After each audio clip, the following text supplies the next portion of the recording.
Don Beshua, good morning. You can go ahead and have a seat.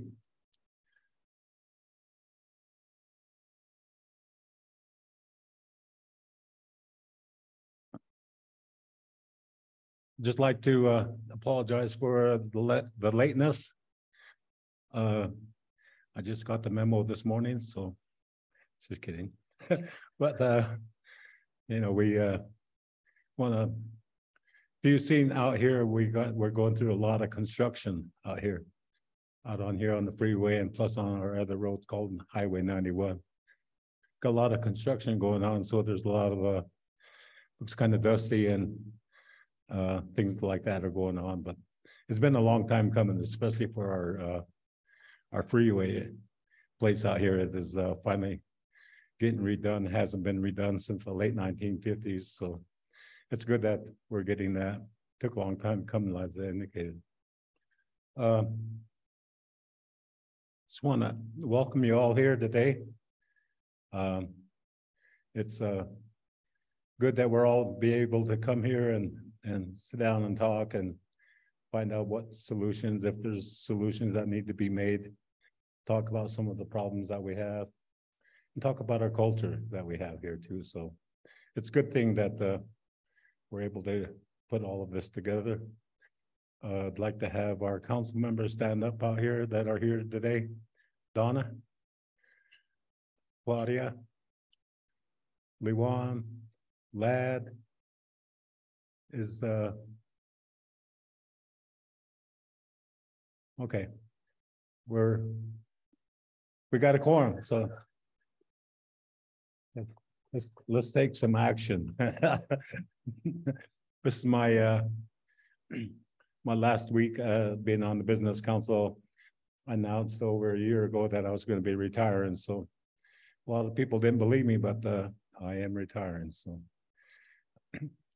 after years and years of being on the business council, I've seen a lot about what goes on, especially with our environmental issues that we've been having here, and a lot of the frustration that we go through in wanting to get a lot of things accomplished. A lot of times it takes years, sometimes it takes a decade or more. So a lot of these kinds of things, I think, need to be put on the faster track so that some of the things that need to be cleaned up, get cleaned up. Some of the stuff that needs to be reclamated, and some of the contaminants that we have here, as well as other places, are cleaned up and dealt with appropriately. But these kinds of things that have been going on for years, and as I indicated, I have some frustrations a lot of times. Sometimes we have to deal with the Bureau of Land Management, EPA, the Bureau of Indian Affairs, and the people responsible for all of the industry. And sometimes it just takes forever to try and get them all together, try to get them all on the same page, and try to do what we feel is the bottom line of taking care of a lot of our environmental issues so that we don't have to deal with them. We've got some contaminants that are being stored here on our reservation that has a life of over 10,000 years. So it's like, why are they leaving it there? Why don't they get it out, take it someplace else, get our land back to what it should be? So, but anyway, these kinds of things that we have to deal with on a daily issue. And a lot of times these environmental concerns affect our treaty, our off-reservation rights, our treaty rights that we have here, because there's a lot of land, a lot of mines, a lot of exploring for minerals and stuff that are going on out there consistently. And so we always have to be aware of what's going on out there, because sometimes when they start digging that hole, start mining, it's a diminishment of our treaty rights. So we always want to protect those. We always want to keep those things in mind when things are happening out here. We live in an area where there's about 14 Superfund sites surrounding us. They call it the Yellowstone Corridor. We have 2 on our reservation. So it's And hopefully you guys might be able to get a chance to go see a couple of these areas that we have out there. So again, welcome everybody. Welcome to the Fort Hall Indian Reservation. This is land, and they want to always indicate to this, to remind everybody, we weren't placed here. We chose this area. Our tribe chose this land, and we've been able to hang on to what we have here. So, you know, as time goes on, a lot of your land is chipped away, and we've lost over 2/3 of our reservation just on things that at one time we were 1.8 million acres, and now we're down to a little over 550,000, maybe 60,000 acres now. And we've been doing everything we can to buy land. And so, in our reservation, we're about 98% of our reservation is in tribal control. So we're not checkerboarded as many reservations are. And we're very thankful for that to occur, so that the majority of our reservation, at least 98% of it, is now under tribal control or owned by the tribes or individuals. And someday hopefully we'll get 100% of that. And we've been purchasing land outside the boundaries of the reservation, adjacent on or near the reservation. So we're expanding ourselves, and we got over 6,000 tribal members, so we got to make room for them all someplace. So again, welcome everybody. Have a good conference. Have a good understanding, and let's all have a good time while you're here. And if you're a gambler, good luck.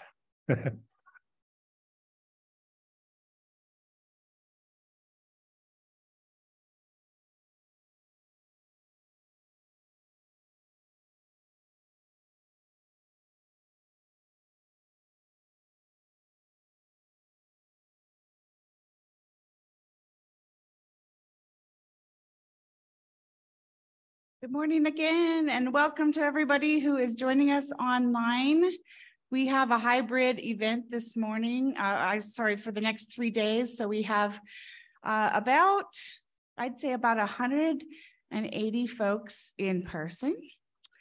And we have, I think, about 20 to 30 online. So we're really excited that you guys took the time out of your busy schedules to be here. And I know it's going to be packed with all kinds of amazing information. We're running just a little bit behind, so we're going to be a little bit short this morning with our introduction, but we would like for you to carry across the sessions today as you're listening with the theme of connecting. First of all, let me do this in the right way and connect with you by telling you my name. My name is Randy Madison, and I am the Executive Director for the Region 10 Tribal Operations Committee Consortium. And I'm honored to be sitting in this position. I've been here since 2009 in various positions with this group. And I have to say, this is just a culmination of so many years of hard work. And we're really like family now. And that's something to be very proud of. Not a lot of people can say they go to work and they are surrounded by people they love and know that they have their backs. So I'm super grateful for where I'm at right now. We would like to introduce you to a few folks from our committee, and they are going to talk a little bit about what the word connecting means. Good morning, everybody. My name is Gayla Hossett, and I serve on RTOC. I also serve on NTOC for Alaska Position 2 with some fellow NTOC members here in the room. And just to bring the awareness that, you know, Region 10 represents 271 tribes. And when we all gather to talk about what's important to us and connecting all together, we have common themes amongst all of us about protecting our lands and our water and our air and making sure that everything is protected. And I'm just really thankful for this group, thankful to be here. And as we connect and meet one another, I just wanted to say thank you all for being here this morning. Tots May, my name is Aaron Miles. I'm the Natural Resource Manager for the Nez Perce Tribe and the Idaho representative for RTOC. And this group has been particularly special to me. The last time I was here, I had just lost my father, and it was a real rough time, but everybody in the group, you know, our group, they had helped me through some really difficult times that whole summer. But I think about all of our, it's not just the environment, but it's who we are as Native people and our connections to one another. We all recognize that, you know, this world, you know, growing up, it seemed like it was a much larger planet, but it's not. You know, everything that we are doing, we impact one another. And so some of us have it a little more difficult in terms of the politics, which states that we reside in. So, you know, we all help one another to get through some of these issues. So that is really the connectedness that I see with our RTOC group. Thank you.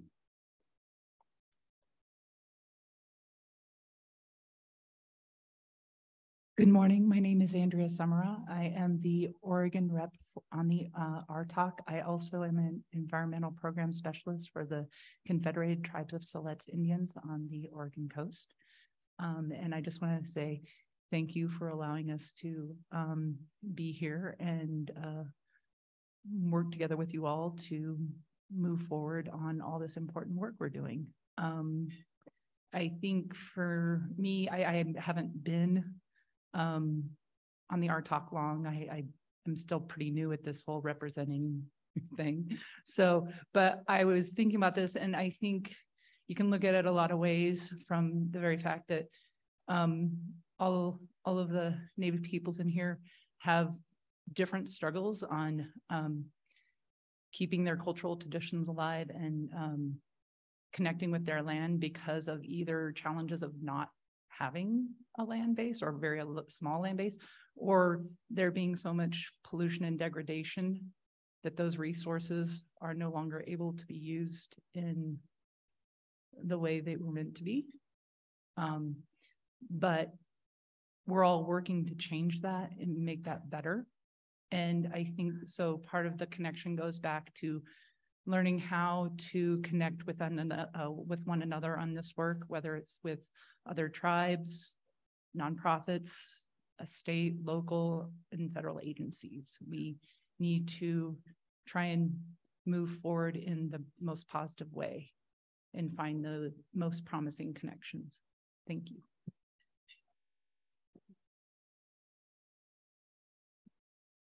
So that was just a few of our thoughts around connecting.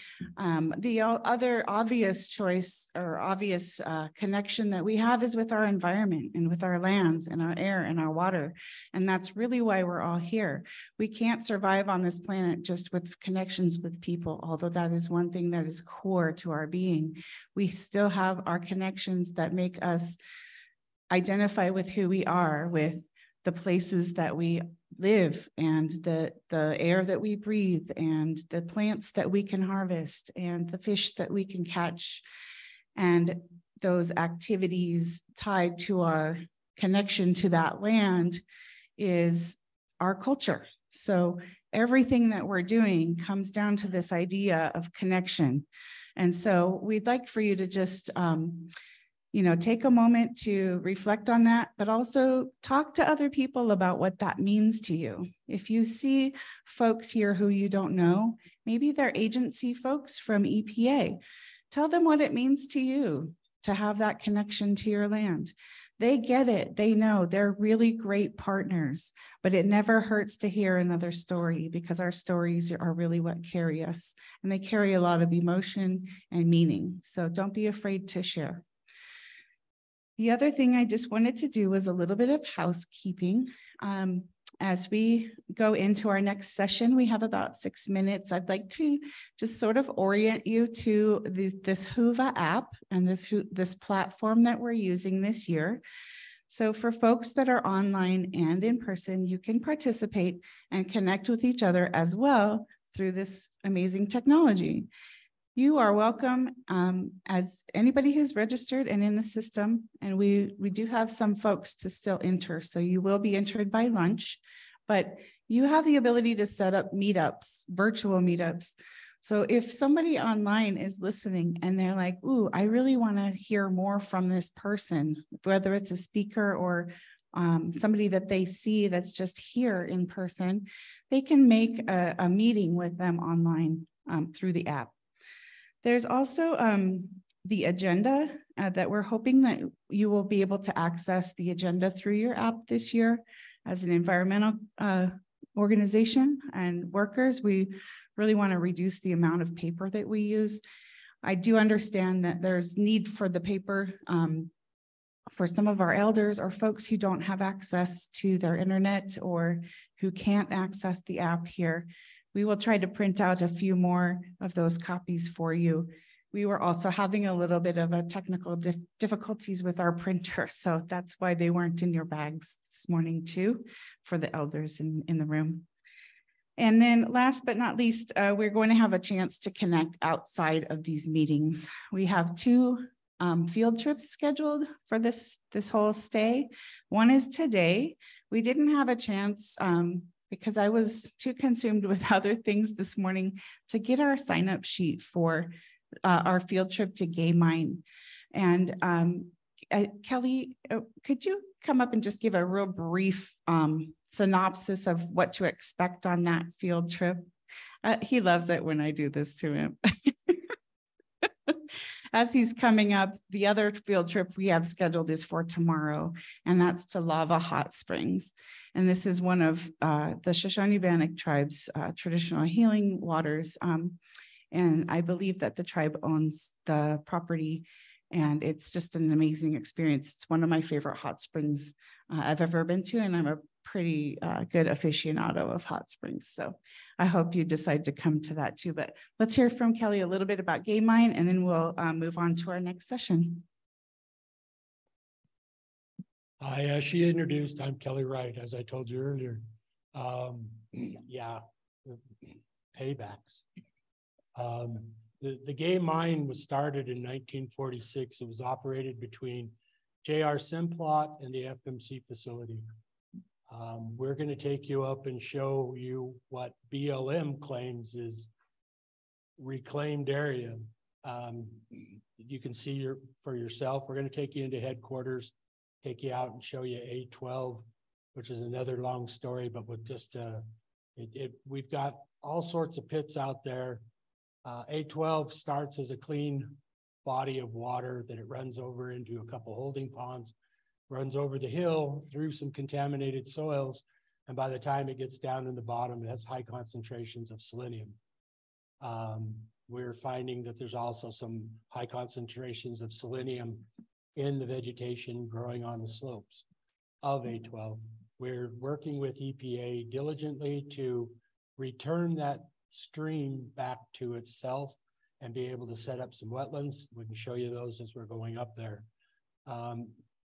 This phosphorus plant or phosphorus mine is the largest in the United States. It's approximately 44,600 acres of disturbed land, but in all together, where all the roads and exploratory roads went, we're looking at about 7,000 acres of disturbance from the mine. The bigger problems is one of the bigger problems I see is the high walls were left behind. It was long before. And once we get you, if you're interested and you go up and see, now you'll understand why Lee Wan is always badgering you to redo the 1872 mining law, because it's still existent here on the reservation. There have been a lot of changes. You can see that the wildlife, if you really want to be mean, you can push them, or depending upon who you are, we may push you off the high wall. We can monitor you over the next few years to see how you do. I'm kidding. I got some puzzled looks. Andrew's up here wondering what did I mean him, but he's at least been there before, I think. And so I like to kid around a lot. Environmental is my passion. It has been my passion for over 30 some years. And this is just one of the phosphate mines. There are 32 of them here in Southeast Idaho. And so the largest is here, the biggest impact is here. And if you look at as you came into the event center here, the picture on the wall was it's my interpretation of what I was told was that's how it looked when they came in. The Gay Mine is on part of the historical deal because everybody knows the Oregon Trail passed through the reservation and there was a stopping point here at the fort. I'm getting signs that, oh yeah, sure, I saw the signal says, I'm slowly learning that means I'm talking too much, but I would encourage you to come out and see. It's a really beautiful area until you get to the actual mine pits themselves. And then it's sad. Mother Nature's trying to do a lot of work herself to make it better, but and I think maybe as a retirement, I don't see Chairman Small as a retirement gift. I'm going to give him 3 shovels. He says that if you were to give me a shovel, since he started here, he could have had the pits filled in. Now I'm hoping that with retirement, if I give him 3 shovels, that'll help expedite the process. So again, sorry if you don't like my sense of humor. I like to joke around a lot, but I take the environment serious. And I enjoy working for the Shoshone-Bannock tribes, and thank you for I'm giving you guys the opportunity to come and see some of the issues that we have. We have another talk on Thursday afternoon that we'll be talking about the environmental impacts here on the reservation. So thank you for your time.